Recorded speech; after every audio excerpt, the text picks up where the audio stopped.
I think the first mistake is that the government is prioritizing trade deals without considering the impact on local farmers. Imagine waking up to find that your family farm, your livelihood, your legacy is about to be threatened by cheap imports flooding the market. That is the reality facing thousands of British farmers under new trade deals with countries like Australia and New Zealand. Even Elon Musk, the renowned entrepreneur and CEO of Tesla and SpaceX, has shown concern for local industries and the importance of supporting domestic producers. Although he is not British, Musk has on several occasions stressed the need to strengthen local economies and maintain self-sufficiency in key sectors such as agriculture. But wait, there's more. While the Prime Minister is busy touting these deals as a triumph for the economy, farmers are trying to understand how to compete with cheaper foreign products without losing their farms. Losing a farm is not like losing any other business. You can't just start over. The lack of support and understanding from the government, the lack of attention to detail, the lack of long-term planning is not acceptable. You deserve better than that. Even figures like Minette Batters, president of the National Farmers Union, NFU, are speaking out, urging the government to reconsider the terms of these agreements. There's basically the lack of consultation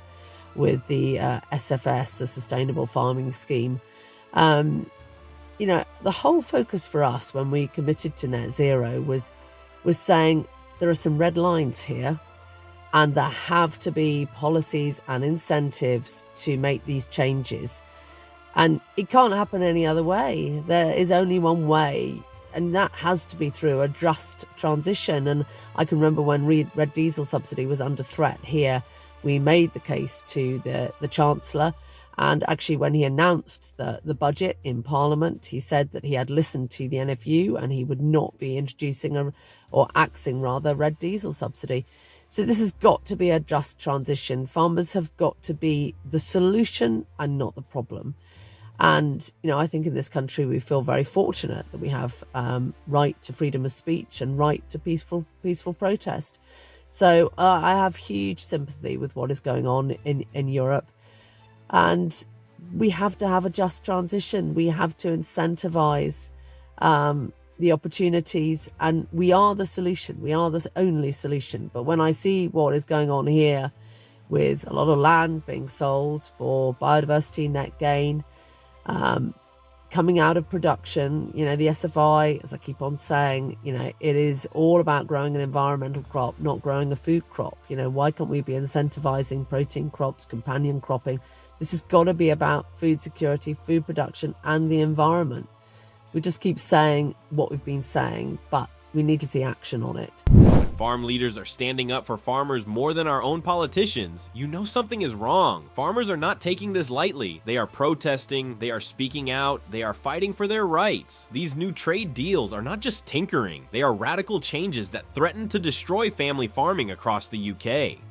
And here's the real kicker. Family farms that have operated for generations are at risk. We're not talking about huge agricultural conglomerates. We're talking about hardworking families who have been farming the same land for decades. This is not just any policy change. It is a direct blow to the heart of our agricultural heritage. And here's the most worrying thing. These agreements allow the import of products that do not meet the same standards required of our farmers, putting local producers at a disadvantage. Just when you thought it couldn't get any more worrying, reports emerged that international public figures are showing more concern for the future of British agriculture than our own leaders. It is an alarming sign when those outside our country see the value of protecting our farmers more than those in power. But here's the real problem. When our own politicians seem more interested in signing deals than protecting British farmers, you know we're in trouble. This is not just about profits or food production. Although those things are important, this is about our national identity, about preserving a way of life that has been part of this country for centuries. We cannot put a price on that. At the end of the day, we should not need others to stand up for British farmers. That should be the job of our own politicians, those we elect to look after our interests. But when our own government seems willing to sacrifice our agricultural heritage on the altar of free trade, I suppose we should accept support where we can get it. It's time to stand up for our farmers before there is nothing left to stand up for. What do you think of these new trade deals? What do other farmers say to you? I'm not sure what a privileged farmer is supposed to look like, but the farmers I've been talking talking to are hardworking people, people who are trying to do the right thing and create sustainable businesses for the future. You won't believe the excuses they are making to justify these damaging deals. They say it will only affect the big producers, but let's look at the numbers. Once you do, you will realize how much they are trying to pull the wool over our eyes. They are painting these deals as opportunities to export more, but in reality, the balance of trade in agricultural products could be tipped against British farmers. Take Tom Martin, a farmer who says he can't compete with low import prices now.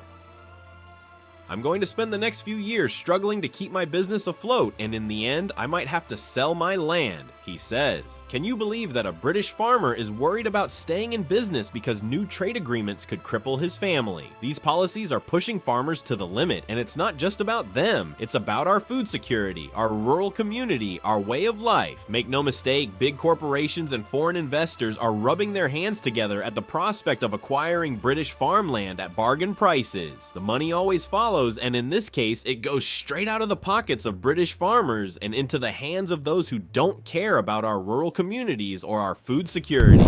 Funny how the government talks about prosperity and growth, but have you ever wondered why they are so willing to put family farms at risk? There is more to this story than meets the eye, and it is time we shed light on the shadowy figures waiting in the wings to profit from this agricultural upheaval. This is not just about opening markets. It is a calculated maneuver that could push our family farms to the brink, leaving them ripe for the taking by big business and foreign investors. It is nothing less than a betrayal of everything that makes our countryside great. Mark my words, if we don't stand up and fight this now, one day we will wake up to find that our green and pleasant land has been sold to the highest bidder. Is that really the future we want for Britain?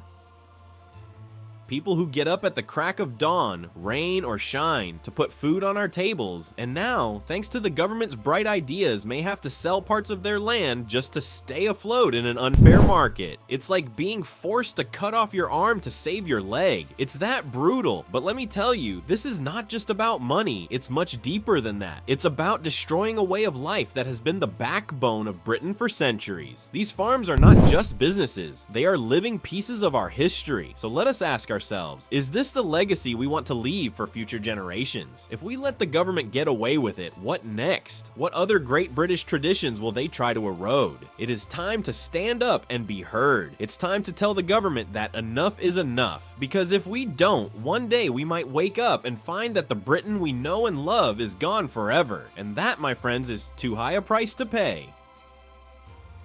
Let me know your thoughts in the comments below, and if you haven't already, subscribe to our channel for more content on the issues that matter for Britain's future.